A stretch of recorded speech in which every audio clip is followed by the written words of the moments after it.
calendrier.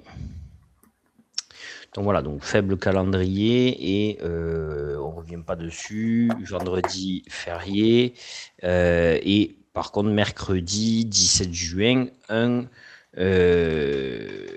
un FOMC, donc un FOMC dont qu'on va travailler. On va essayer de voir un peu justement qu'est-ce qui est intéressant sur cette première de Kevin Warsh et d'anticiper. Et donc, on a appelé ce travail du dimanche, le marché n'est quasiment plus que du storytelling, donc le marché est quasiment plus qu'une histoire que l'on raconte. Donc, c'est-à-dire, plus on va bien raconter une histoire, plus elle va prendre, plus elle va marcher. Je vais vous montrer, donc on va commencer cette idée-là par ce qui a été, je pense aussi, un peu cette semaine, quelque chose de complètement différent, de nouveau, on peut appeler ça du record, voilà, qui a complètement renversé tous les records. C'est cette IPO, une IPO de SpaceX, de l'entreprise de Elon Musk, qui est censée être une entreprise qui travaille sur la connexion et notamment sur l'espace.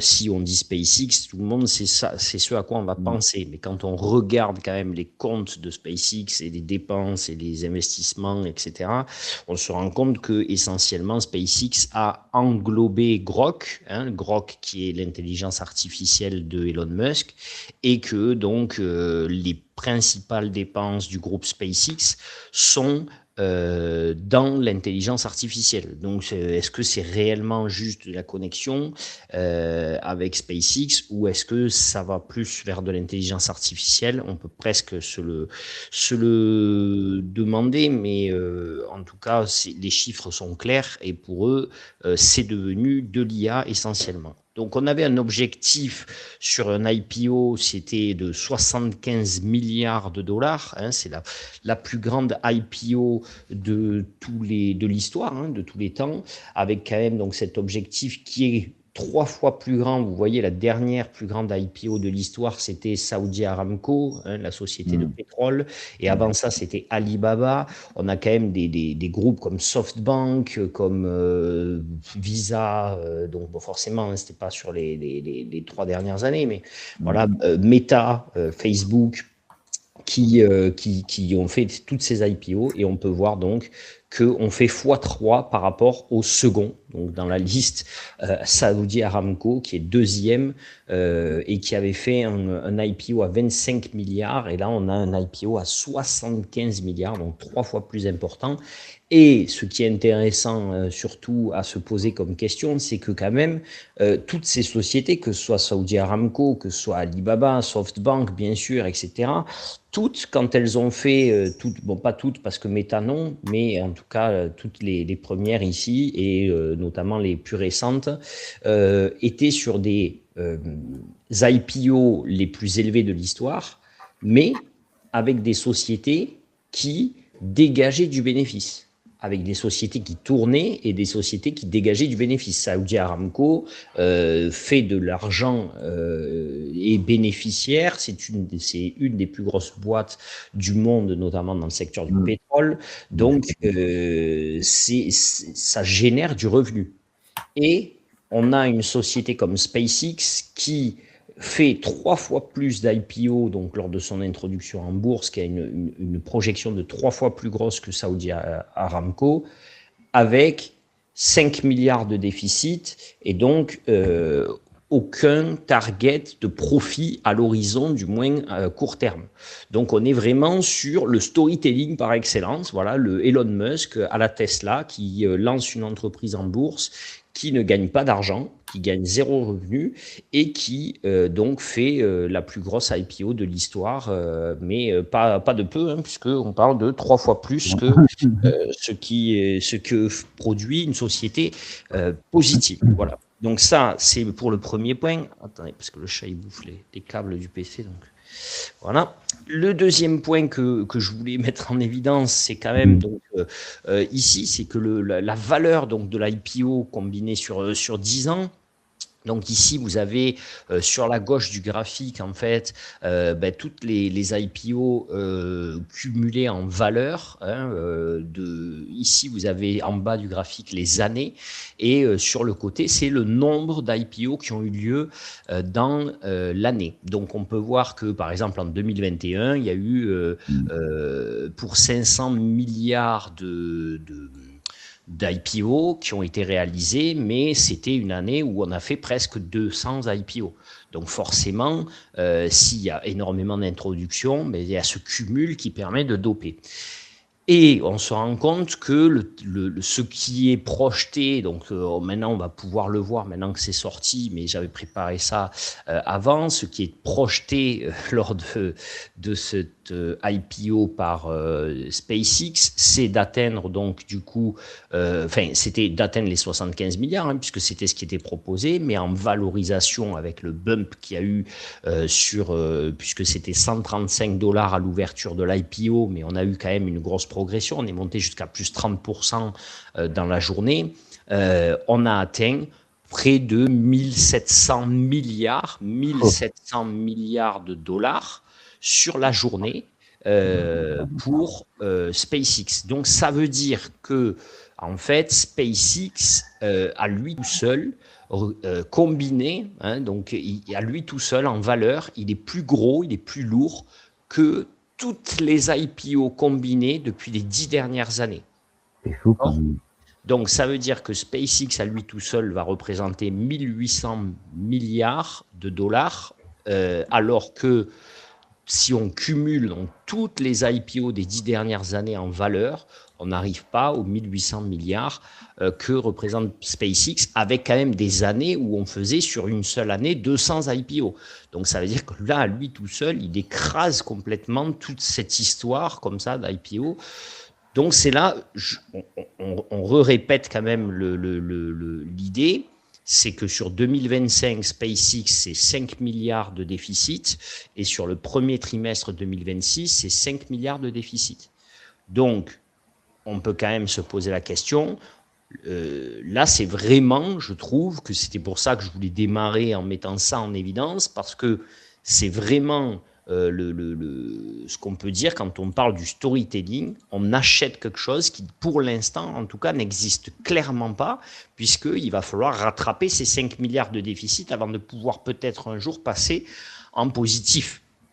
Donc, c'est quand même pas rien. Et donc, comme l'IPO a eu lieu et qu'elle s'est en plus plutôt bien passée, puisqu'elle a été en progression de 30% sur la journée, elle clôture, je crois, pas loin de plus 20%. Donc, première journée de cotation à plus 20%. Bien sûr, bravo déjà à tous ceux qui avaient investi dans SpaceX avant et qui ont pu rentrer au capital. Ça a fait quelques millionnaires où ils ont bien gagné quelques centaines de millions de dollars. Mais surtout aussi, maintenant, dans 15 jours, elle va devoir rentrer dans le Nasdaq. Et donc, dans cette cotation Nasdaq, après, elle va être intégrée dans la cotation future. Pour l'instant, elle n'est pas intégrée dans la cotation future que nous, on trade. Il y a toujours un décalage entre le moment où elle rentre en cotation, le moment où elle rentre au Nasdaq et le moment où elle rentre sur les contrats futurs. Donc, parce qu'il faut, vu que nous, on trade les 100 plus grosses, il va falloir donc qu'il y ait cet équilibre qui se fasse. SpaceX, s'il reste sur une valorisation donc, que l'on vient de voir, à peu près 1800 dollars ici, sur la valorisation, elle serait la 7e plus grosse entreprise du Nasdaq à aujourd'hui, si dans 15 jours, elle est toujours sur à peu près la même value. Donc, c'est quand même assez fou d'avoir une entreprise comme ça qui pourrait, en fait, se comparer à Nvidia, se comparer à Microsoft, à Apple, à Meta, bien sûr, aux 7 magnifiques. Mais tous ces 7 magnifiques sont désormais bénéficiaires, sont désormais des entreprises qui gagnent de l'argent et pas SpaceX. Mm. Donc, quand même, voilà, Peut-être le qu'ils ont un pouvoir. produit phare qu'on ne sait pas et qui vont sortir, c'est En possible tout ça? cas, ce qui est sûr, c'est que le pouvoir du storytelling, le pouvoir de l'histoire que raconte Elon Musk, je pense pas D'accord. que on aurait de tels chiffres si c'était pas Elon Musk aussi à la tête de SpaceX. Le pouvoir de ce que raconte Elon Musk et de ce qu'il a fait de Tesla, puisqu'il a démarré en bourse aussi en n'étant pas bénéficiaire et qui remonte, eh ben, marche. Et la preuve, on va avoir même une valorisation de SpaceX. Alors forcément, comme ça intègre l'IA, plus importante même que Tesla dès les premiers jours, hein, alors que Il a quelque rien part, gagné. il n'a rien gagné. Donc, Même il a des dettes. voilà, Heureusement. c'est un peu. Donc, Space, c'était pour aller dans le Space. sens de ça, et dans ce même sens, tout en continuité de ce storytelling, hein, de ce monde un petit peu de ce nouveau monde, j'ai envie de dire, dans lequel on évolue. Il y a la 39e, oui, 39e, parce que ça a été compté par notamment Bloomberg, je crois que c'était Bloomberg qui a annoncé, qui a fait un décompte. Il y a la 39e annonce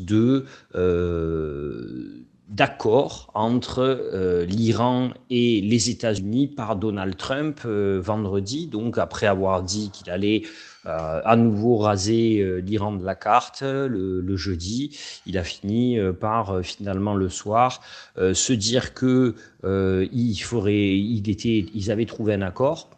Donc voilà, il y a quand même un décompte qui a été fait. Donc c'est là aussi, je trouve que on peut faire le lien sur le côté storytelling, parce qu'en fait, quand le mec ne fait qu'annoncer des accords qui n'arrivent jamais, annoncer des détroits qui sont débloqués, qui ne sont jamais réellement débloqués, mais que comme on le fait, comme on le dit, comme on l'annonce, ça fait bump le marché, ça fait monter, et parce qu'il maîtrise et il a compris tout le jeu des algos, ben, on peut vraiment se demander de ce qui va, voilà, en fait, à quoi est dopé le marché, à quoi réagit le marché. Est-ce que le marché réagit quand même à certaines nouvelles qui sont de la hard data, qui sont du concret, qui sont des chiffres macroéconomiques importants, ou est-ce qu'il réagit finalement à ce qu'on lui raconte, peu importe ce qu'on lui raconte, peu importe si ça semble complètement débile presque, j'ai envie de dire. Et en fait, ben, on se rend compte qu'il réagit beaucoup à ce qu'on lui raconte, parce que ce que disent les chiffres en hard data, notamment la statistique donc, qui est sortie jeudi, hein, jeudi qui était quand même, on va juste le rappeler, je sais pas si, alors je prends la peine de le rappeler parce que je l'avais évoqué ici lors d'un travail du dimanche. Je vous avais dit, je pense que l'ouverture de la Coupe du Monde peut avoir un poids sur les épaules de Donald Trump dans sa façon de réagir face à la guerre en Iran, et qui pourrait vouloir sortir de ce conflit à ce moment-là. Et donc jeudi, c'était l'ouverture, et dans le soir de jeudi à vendredi, ils ont trouvé un accord. Cette annonce donc d'accord qui a été un petit peu plus prise au sérieux par le marché. Pourquoi? Parce que quand même, elle incluait pour une fois, c'était pas juste un tweet sur son média, son réseau social. C'était, il y a eu aussi une photo à la Maison Blanche avec l'équipe donc de Trump derrière lui, comme il sait faire, hein, où il est assis lui au bureau, ils sont tous derrière lui. Donc il y a eu ce côté un petit peu plus officiel, on va dire, de l'annonce, qui a donné un peu plus de crédit à cette annonce. Il y a aussi dans le week-end là les Iraniens qui ont repris l'annonce en disant qu'effectivement il y avait des avancées sérieuses pour aboutir. Donc il y a un impact là-dessus. Mais les hard data, elles, qu'est-ce qu'elles nous disent? Ben, jeudi, elles nous disent que, elles nous ont dit, jeudi, qu'on avait atteint 4,2% d'inflation, qui est un plus haut depuis presque, ben, vous le voyez ici, hein, depuis presque 3 ans, enfin pas presque, depuis 3 ans. On est sur un plus haut depuis 3 ans au niveau de l'inflation américaine, au niveau du CPI. Alors on sait que le CPI, c'est pas la mesure préférée de la Fed pour regarder l'inflation, mais elle donne quand même une tendance, elle donne quand même une idée de ce que sera l'inflation du PCE la semaine là qui arrive, la semaine prochaine. Enfin, pas cette semaine du coup, mais celle d'après. Donc, 4,2% de croissance, la plus haute inflation que l'on connaisse depuis 3 ans. On peut voir qu'on était bien en dessous de ça il y a quelques mois, avant ce conflit en Iran. C'était très difficile pour la Fed de ramener cette inflation sous le target quand même, pour rappel, c'est 2%. Donc on est 2 fois plus haut, on est à 2 fois plus haut que l'objectif. Et c'était très dur pour la Fed, vous le voyez ici, de casser le seuil des 3%. Souvenez-vous, on disait, Powell nous avait dit que la zone des 3% était collante et que c'était une zone très difficile à franchir. Ben là, elle a été franchie, mais par le haut maintenant. Donc il va falloir la refranchir plus tard par le bas, si tant est que l'on y arrive. Et dans quel délai, ça va être le gros point d'interrogation, parce que on a quand même aussi, excusez-moi, on a quand même aussi ici eu des chiffres sur les prix à la production, donc les prix à la production américaine, qui sont eux aussi, vous voyez, au plus haut depuis 3 ans, même période ici, et qui atteignent 6%, excusez du peu. On a quand même pareillement doublé le coût des prix à la production aux États-Unis depuis cette connerie de guerre en Iran. Donc, les États-Unis se sont mis dans un bourbier. Ça, c'est de la hard data, c'est du concret. Et le marché, qu'est-ce qu'il se dit? Il se dit que, on va le voir, il se dit que Trump a fait un accord avec l'Iran, et que donc le prix du pétrole, lui, a chuté, on peut le voir assez fortement, il s'est retourné. On arrive enfin vers une zone, là, vers les 85, qu'il faut qu'on arrive à casser.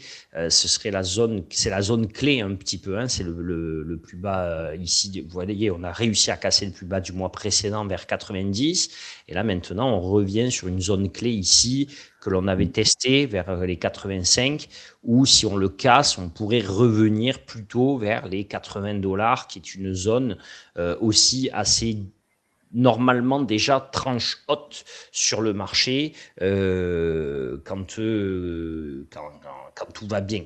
Donc, vous voyez, là, ça s'était enflammé juste après la guerre en Iran, et c'était revenu, vous voyez ici, prendre appui pile sur 80 avant de repartir. Donc là, on est plutôt sur le premier point ici, là, sur le premier pullback, donc plutôt vers les 85, et il faudrait qu'on revienne vers ici, vers les 80, pour que ça tasse un petit peu tout le monde. Mais c'est bien beau de se dire qu'il faudrait qu'on revienne là-dessus, mais il y a en face de ça des taux de banque centrale. Donc la Fed, la BCE, pardon, la Banque centrale européenne, qui a annoncé une augmentation de taux, donc sans surprise, puisque c'était complètement attendu par le marché, pricé par le marché, et que attendez, parce que j'ai fermé.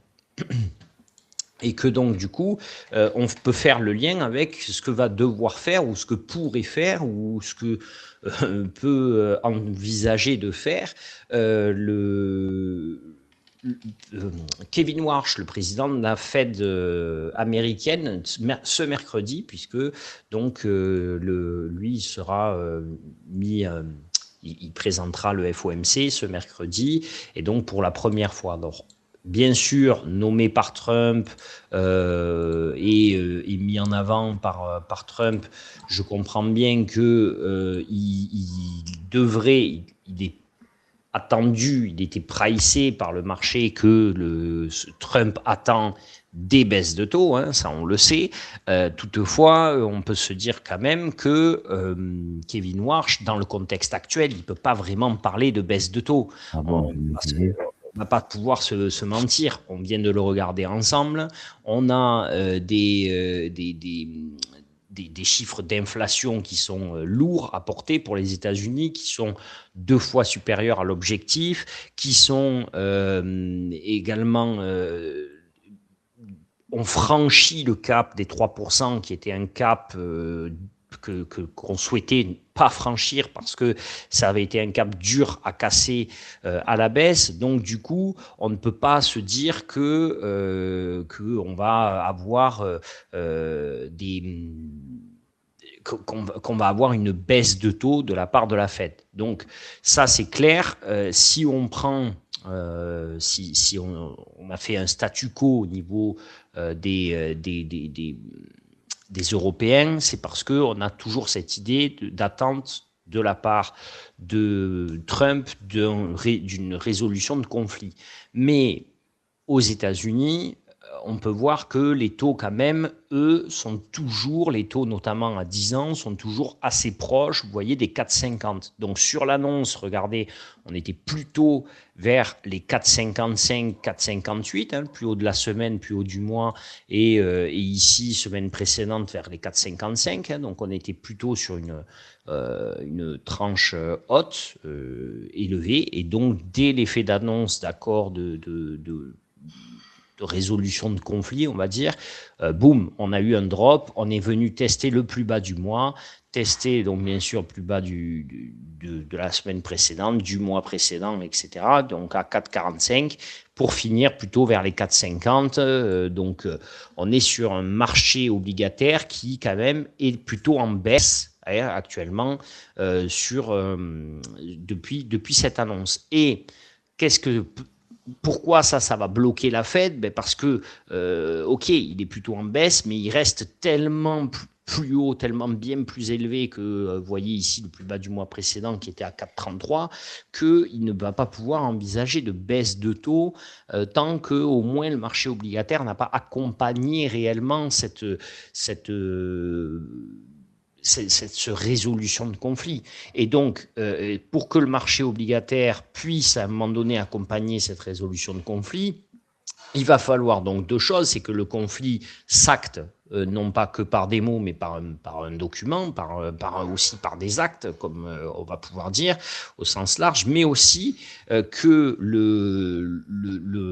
les hard data, hein, qu'on ne soit pas que dans du storytelling, mais qu'on soit aussi dans des hard data qui accompagnent ce discours et ces actes de résolution de conflit. Et ça va être un peu plus long. Donc en fait, tout simplement, là, ce que l'on va regarder un petit peu mercredi, plus que de savoir si c'est une hausse ou une baisse de taux, parce qu'on sait qu'on n'aura pas de baisse de taux, c'est parce que mécaniquement, c'est impossible, hein, tout simplement, même si Kevin Warsh peut être pressé de montrer à papa Trump qu'il a envie d'écouter et de faire ce qu'on lui a demandé. Il est pris au piège, d'accord? Donc, il ne va pas pouvoir le faire, du moins ça c'est sûr, pas de suite. Et donc, on va essayer d'écouter un petit peu quel va être le discours. Est-ce que, par exemple, on peut avoir un président de Fed qui commence à nous annoncer, qui commence à nous dire que, par exemple, il pourrait dire que pour l'instant, forcément, dans le contexte actuel, on ne pense pas à une baisse de taux, mais imaginons qu'ils disent, pour pouvoir repenser à des baisses de taux, il faudrait que ci, que ça, que ci, que ça. Alors, à ce moment-là, le marché va comprendre que quand même s'il ne donne pas la baisse de taux parce qu'actuellement, elle peut pas être donnée, tout simplement, hein, clairement. Par contre, si certains critères s'alignent et qu'effectivement on est dans une résolution de conflit et qu'on est sur quelque chose qui s'apaise au Moyen-Orient, alors effectivement, oui, on ira vers une résolution et donc on ira vers peut-être des baisses de taux sur les taux de la Banque centrale. Si toutefois, il commence à nous dire que pour avoir aussi des baisses de taux, on devra avoir des chiffres d'inflation, un peu comme nous disait Powell. Powell rappelait tout le temps qu'il y avait deux mandats, qu'il y avait un mandat inflation et un mandat emploi. Souvenez-vous, on a travaillé l'emploi et l'emploi aux États-Unis. Qu'est-ce qu'on a dit la semaine dernière? Il se porte plutôt bien, puisque rien que sur le mois de mai, on a créé plus de 160 000 emplois, alors qu'on n'en attendait que 60 000. Donc, on a créé presque 3 fois plus d'emplois que ce qui était attendu. Donc, il se porte plutôt bien. Et ça, c'est aussi un élément de plus, une pièce de plus dans la machine inflationniste. Et donc, si on a un président de banque centrale qui, comme son prédécesseur, nous dit que pour pouvoir baisser les taux, il faudrait qu'il y ait un alignement et dans l'emploi et dans l'inflation, dans les deux mandats pour qu'on puisse réellement agir, alors là, le marché va comprendre qu'on est parti pour un petit moment. On n'est pas parti juste pour avoir idée de savoir si on va avoir résolution de conflit au Moyen-Orient, un prix de l'énergie qui baisse et donc une Fed qui réagit parce qu'elle se sent libérée de ça, mais plus par l'idée qu'il va falloir que ça se voit dans les chiffres. Et donc, on pourrait avoir un marché qui encaisserait un peu plus de gains. Pourquoi? Parce que, souvenez-vous, on n'a pas de Fed jusqu'à septembre, jusqu'à la rentrée après. Hein. Ici, si vous y allez, on va avoir Jackson Hole, comme d'habitude, pour pouvoir après avoir, hop, attendez, CME, on va avoir Jackson Hole comme d'habitude. Là, on a les dot plots. En juillet, on va avoir la projection de la Fed, mais finalement, c'est déjà c'est dans tout juste un mois. Et en août, on n'a pas de Fed. On sera là que le 16 septembre, après Jackson Hole. Ça pourrait donner finalement une tendance de se dire que ça va laisser du temps à la Fed de pouvoir voir venir. C'est-à-dire que, je m'explique, si on a un président de la Fed qui dit une résolution du conflit avec l'Iran nous permettrait d'envisager des baisses de taux, pour faire court. D'accord, je fais le schéma le plus court possible. Bien sûr qu'il ne dira pas ça comme ça, mais le schéma le plus court possible. On pourrait se dire, OK, le conflit est résolu. Mois de juillet, on ne va pas pouvoir prendre une décision de suite parce que ce sera trop frais. Il n'y aura pas eu le temps d'avoir le retour de la baisse réelle dans les coûts de l'énergie. Hein. En août, j'ai pas de réunion, donc peut-être je vais avoir une baisse en septembre puisque j'aurai eu le temps d'absorber cette baisse du coût de l'énergie suite à la résolution du conflit. Et donc, je pense que le marché va se mettre à commencer à pricer une baisse de taux en septembre. D'accord? Parce qu'ils seront dans cette projection-là de se dire, OK, la Fed, la seule résolution du conflit, peut engager la Fed vers une baisse de taux, et donc parce qu'ils vont considérer que la baisse des coûts de l'énergie peuvent enclencher cette démarche. Et donc, si on a une baisse des coûts de l'énergie dès là maintenant, et qu'on la laisse traîner comme ça pendant 2 mois, puisqu'on aura une réunion de Fed que en septembre, après celle de juillet, alors peut-être qu'en septembre, ils pourraient nous donner ce qu'ils ne pourront pas nous donner 3 semaines après en juillet. Parce que s'ils signent l'accord le 20 juin, vous avez compris que le 29 juillet, ils ne peuvent pas baisser les taux. Ils vont dire c'est trop frais, on n'a pas encore vu les résultats dans les prix de l'énergie. OK? Ça peut être l'option 1. L'option 2, c'est un Kevin Warsh qui va nous expliquer, qui va nous dire que il a besoin donc de ces 2 mandats, emploi et inflation, pour pouvoir prendre des décisions sur les taux. Et donc là, ça voudrait dire que la seule résolution du conflit ne peut pas enclencher une baisse de taux, et donc il va falloir qu'on attende de la hard data pour pouvoir enclencher la baisse de taux. Et donc, quelque part, si au mois de juillet, la résolution du conflit et la baisse des prix de l'énergie n'a pas encore des hard data qui sont possible, qui reflète possiblement la baisse de l'inflation.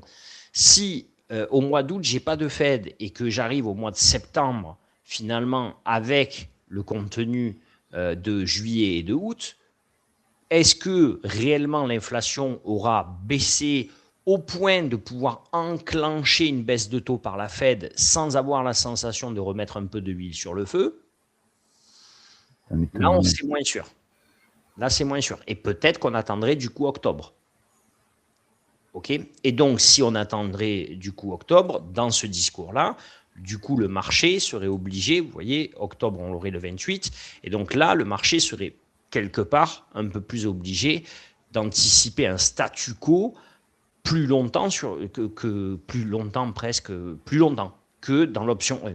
Donc vraiment, c'est ce positionnement de Kevin Warsh qui va être déterminant un petit peu dans ce que peut comprendre le marché. Et pourquoi on a aussi ce point d'interrogation? Parce qu'on pourrait se dire, comme il est nommé par Trump, il devrait dire l'option 1, mais Kevin Warsh a toujours été plutôt un membre du FOMC plutôt faucon, plutôt pas trop souple.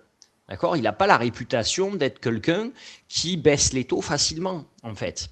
Donc, finalement, grand quid de son réel positionnement d'aujourd'hui. C'est-à-dire, historiquement, il a été en position et il a pris des positions sur les médias il y a 10 ans où il ne favorisait pas des baisses de taux à tout va. Mais maintenant, quelle est sa sensation?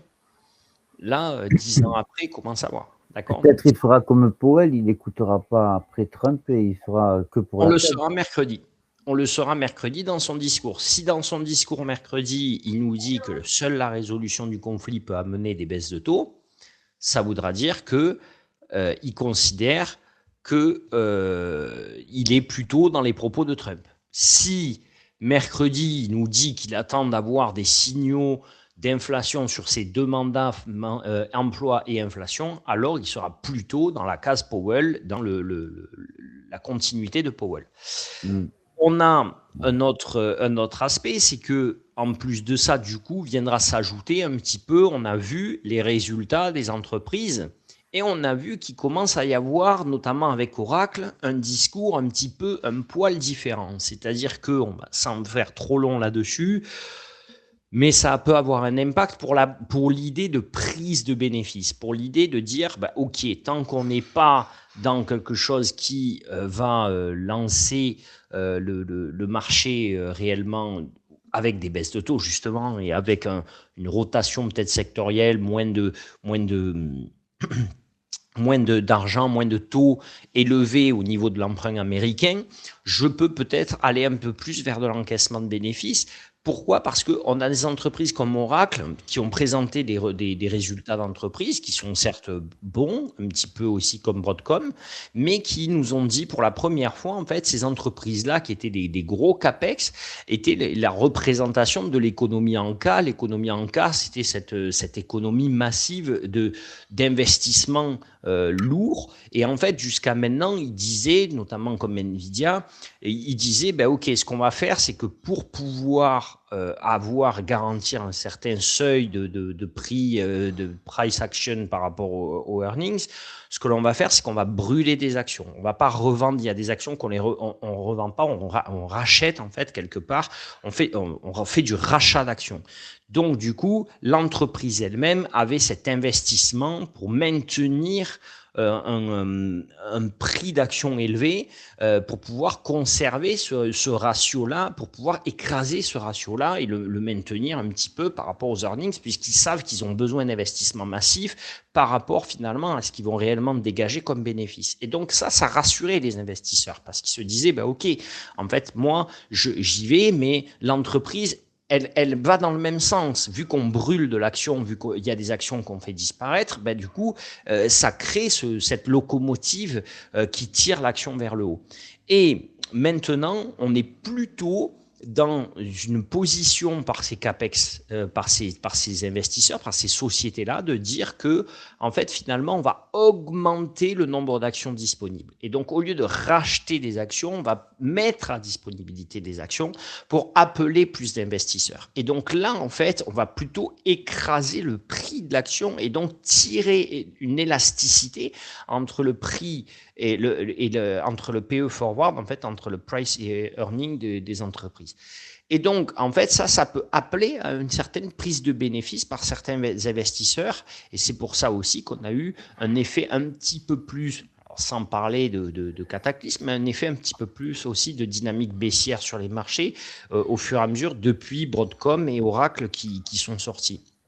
Ça, si on est dans une démarche de la Fed qui dit qu'elle va prendre du temps pour baisser ses taux, alors je pense que cette tendance-là, cette idéologie-là, ce storytelling-là, j'ai envie de dire, se diluera un peu plus dans le marché et donc il y a de plus en plus d'investisseurs qui essayeront de venir chercher une prise de bénéfice sur ces entreprises-là parce que ils savent qu'il y aura une mise à disposition des actions par les investisseurs.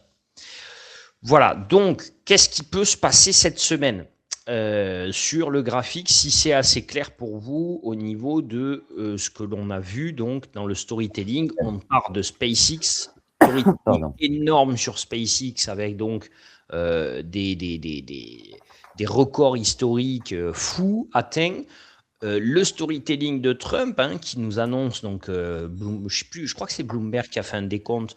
En tout cas, ce que je sais, c'est que c'est la 39e annonce Ouais, j'ai vu ça. de fin de conflit avec l'Iran. Et pareil, en fait, les hard data qui, elles, nous disent pas la même chose, et donc à savoir quel va être le storytelling un petit peu de Kevin Warsh. Est-ce que va nous dire Kevin Warsh? Est-ce que son storytelling va aller dans le sens de Trump ou est-ce qu'il va aller plutôt dans le sens de Powell? Est-ce qu'on va avoir une certaine forme de continuité à la Fed ou est-ce qu'on va avoir un petit peu un pied entre chaque côté de la ligne? Voilà, on verra. On va devoir du coup attendre mercredi pour savoir ça. Et donc, je ne sais pas si vous avez des questions ou si c'est OK. Moi, je voulais demander si, en fait, puisque quand il est passé au tribunal, toutes les sanctions, tu sais, qu'ils voulaient mettre le 10%, 100%, tu vois, les trucs de douane, ça a été refusé. Donc ça va pas avoir un impact sur eux? Tout ce qu'ils ont fait racler aux gens, ils vont pas devoir le rembourser ou quoi? Oui, mais comme il veut les réappliquer avec un autre amendement, puis après cet amendement-là va être attaqué à nouveau, puis D'accord, ouais, ok, ok. donc en fait pour l'instant il doit en tout cas Non, comme ça faisait un moment, je me disais, ça va pas tarder à tomber, tu vois? Non, ouais, non, ouais, d'accord. mais lui, il veut le remettre en place avec un autre amendement. En fait, ils sont dans des conflits juridiques Ouais, bon, d'accord, et j'ai donc, compris. finalement, voilà, je pense qu'il Ouais. sera même plus président que l'affaire sera peut-être résolue juridiquement et on verra un peu où ça nous mène. En tout cas, ce qui est sûr, c'est que ben, on peut voir que donc avec le début de cette Coupe du Monde, cette mise en évidence un petit peu devant le monde entier, il a envie, ou enfin du moins, bon, une fois de plus, hein, j'ai envie de dire, ils ont envie d'en finir avec ce conflit et de signer quelque chose. Si ça se fait, je pense que ce serait quand même un petit peu de bon augure pour essayer de profiter de cette période-là, parce que dès que ça va aller très vite, hein, dès que dans l'été la Coupe du Monde sera finie, il faut qu'il embraye sur les midterms. Pardon. Mm. Donc il y a des midterms qui arrivent, il va falloir se bouger les fesses. Et stratégiquement, on peut avoir des midterms avec justement, vous voyez, vous me voyez arriver une Fed qui baisse les taux en septembre ou en octobre, juste avant les midterms qui ont lieu en novembre, Mais je mais viens de le qui, regarder tout à mais l'heure. qui Ouais. ne sont pas novembre, qui n'est pas un mois de Fed, hein, qui est Je croyais que c'était un autre. un mois où il n'y a pas de réunion de banque centrale, ce serait pas mal, hein, si Mm. il pouvait avoir ça. Il aurait peut-être sa petite baisse de taux avant ça. En tout cas, regardez cette droite verte là, ici, hop, que l'on avait tracée il y a Mm. fort longtemps. Regardez, pam, pam, pam, comme elle remonte, c'était un canal. Il me semble que l'on avait tracé, regardez, ici, bam, octobre 2025, on avait Ouais. tracé. Vous voyez? Et depuis octobre 2025, ben regardez comme elle marche bien. Quand on est revenu ici dessus, là, on est quand même sur des bougies 1 heure, hein. Donc, on est sur des bougies vraiment à bon potentiel. Mais là, tac, quand ça a été touché, Mm. bam, ça a rebondi. Ici, pareil. Et là, surtout, regardez à la hausse, quand on est revenu le toucher à la hausse ici, tac, on bloquait dessus. Hein, c'est Ouais. assez évident, tac. Et après, bon, quand on l'a cassé, on l'a cassé. Donc, du coup, ce que l'on peut attendre, je pense, de cette semaine, clairement, ben, en fait, ça va dépendre des propos de Warsh, forcément. Mais aujourd'hui, le lundi, là, à l'ouverture, il me semble possible, cohérent, qu'on revienne chercher ben, ce plus haut de la semaine précédente, qu'on aille le titiller. Ben, tiens, d'ailleurs, est-ce qu'ils m'ont passé en septembre? Oui. Oui, c'est bon. Ils sont passés sur du septembre. Donc ça, c'est parfait. L'échéance est bien sûr septembre. Donc, je pense que ce que l'on peut faire, c'est de venir ben, ici. Hein, c'est assez, moi je trouve assez clair parce que vous voyez, c'est l'intérieur là. Hop, on revient plus bas. Ici, on fait un W, pam, on le casse, on revient, et là, on revient sur le plus haut. Si on casse ce plus haut, vous voyez, le 700, ah tiens, bizarrement, c'était au 750, mais quand on arrive ici, proche du 750, et que l'on rend, ben, finalement, si on le casse, on va pas se prendre, on va pas se fier à cette mèche-là. Je pense pas qu'elle ait une réelle valeur. C'était plutôt sur une mèche, c'était juste une mèche, on va dire. Donc ça, pour ça, on va le regarder peut-être dans une time frame un peu plus courte, voir si c'était sur un schéma d'ouverture, peut-être même. Hop, vous voyez, on était pile sur une bougie d'ouverture, donc on est allé chercher un plus haut, boom, après on est tombé. Donc là, si on le casse, je ne vois pas comment on ne pourrait pas réintégrer les 30 000 points, en fait. Hein. Ça me semble le assez plus haut de évident. la semaine précédente, c'est 8,48, c'est ça? Sur la nouvelle échéance. Hein. Ouais. Ok, Voilà, c'est merci. parce que là, on prend en considération la nouvelle Ah ouais, échéance. c'est pour ça que je demande. Merci. Si tu regardes sur le Ninja 0626, Ouais, forcément, ça va être plus bas. ce sera plus bas. Mais Ah ouais. Non, mais. donc, ce 848 finalement était plutôt en mèche. Je pense que ce qui devrait arriver, c'est qu'on casse le 750, qu'on aille plutôt vers les 29 900, on revienne prendre appui sur 750 et que les Américains à l'ouverture aillent chercher certainement les 30 000 points. Hein. On peut essayer d'aller chercher les 30 000 points par rapport à là où on est. Donc, ça, c'est ce qu'on va se marquer. Lundi, mardi, on va se mettre ça lundi, mardi.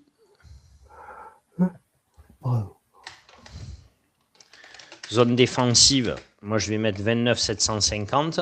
Je pense que ce sera impossible enfin, ce sera là où on devrait être au-dessus de ça et essayer de rester au-dessus de ça.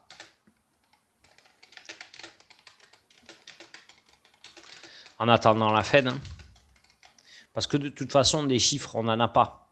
Que ce soit lundi, mardi, mercredi, on n'a quasiment pas de chiffres. Donc finalement, on devrait être dans un gros range lundi, mardi, mercredi, avec donc ce fameux 29 750 qui sert bien. On peut avoir, vous voyez même ici, les 29 500 qui servent si vraiment on vient le casser, mais il faudrait qu'il y ait quand même un peu de mouvement géopolitique pour qu'on revienne, à mon avis, perdre les 1% qui vont nous séparer, parce que j'imagine là qu'il va ouvrir plutôt à la hausse, plutôt vers les 750, 800. Il faudrait qu'il y ait un petit mouvement pour perdre 1%, vous voyez, et revenir vers 500.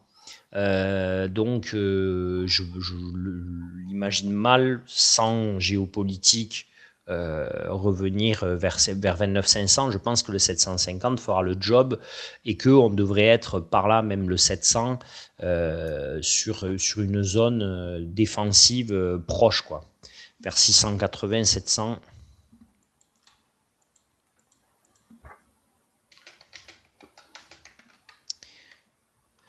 Voilà, ça va être lundi, mardi, mercredi. Mercredi, donc selon le chiffre, selon ce que nous dit la Fed, pour moi, on va chercher, donc même si, à mon sens, de toute façon, on ira chercher les 30 000 avant. Hein. Donc là, oui, donc lundi, mardi, mercredi, zone défensive, donc vers 700, 29 700, et on va mettre zone bloquante à la hausse, on va mettre zone de résistance, zone résistance à 30K. Ok, ça va être le 30 000 ici. Pourquoi le 30 000? Bon, ben pour le chiffre, on peut le franchir un petit peu, je pense, plutôt vers là, le 30 060 et quelques là. Mais vous voyez que le 30 000, il a été bloquant ici, vous voyez. Pam, ici, il était dur à franchir. Après, pareillement, ici, bam, on était revenu ici dessus. Pareil, quand on est revenu proche vers là, vers le 50, 30 050, boum, on a bien rebondi.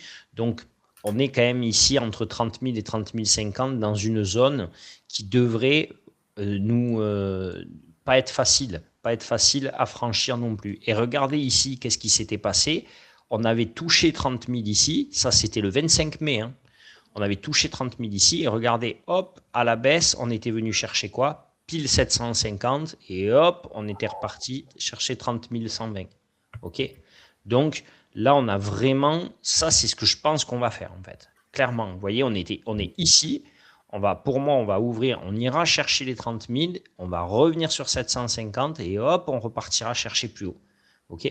Donc, ça, c'est clairement, et je pense, vous voyez, là, ça pourrait être ça.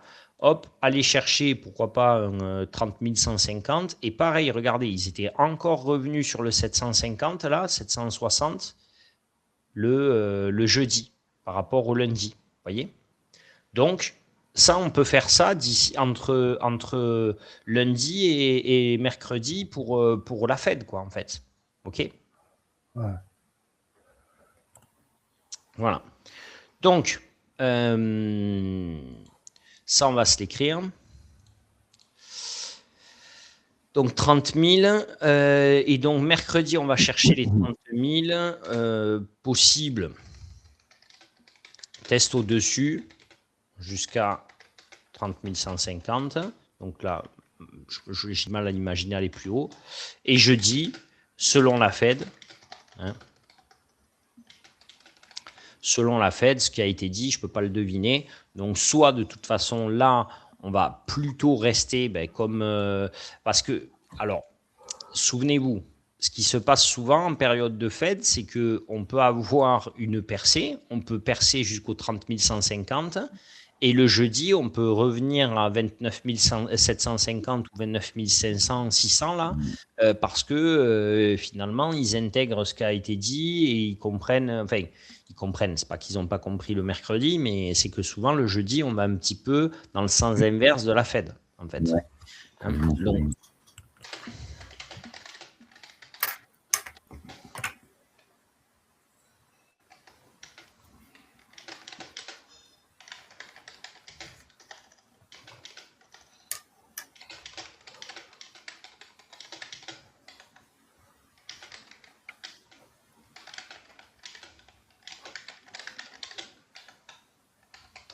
voilà. Et sinon, si jeudi on voit le graphique un peu plus à la hausse, pour moi, on peut revenir vers les 250 là.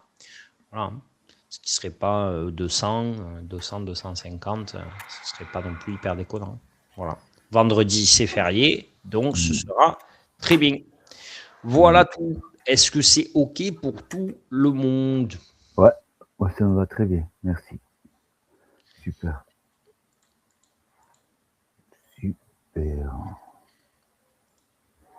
Voilà. Okay. Allez. Bon, allez, je vais partager les notes et... C'est cool. S'il n'y a pas de questions, du coup, voilà. Ouais, ça va. Merci. Ça va très bien. Et je pense que cette semaine, on devrait faire une belle semaine. Honnêtement, je suis confiant de refaire une belle semaine et remonter là un peu cette cagade mais ça de arrive, la semaine dernière. Oui, après mais je pense que là, on est dans la bonne dynamique, on sera dans une bonne semaine pour aller faire pas mal de chiffres. Donc voilà. Cool. Bon voilà, je vous dis à tous donc bonne soirée et merci. Du coup à demain. Bisous à tous et à toutes. Ciao à Christelle. Demain. Bisous, ciao. Ciao. À demain.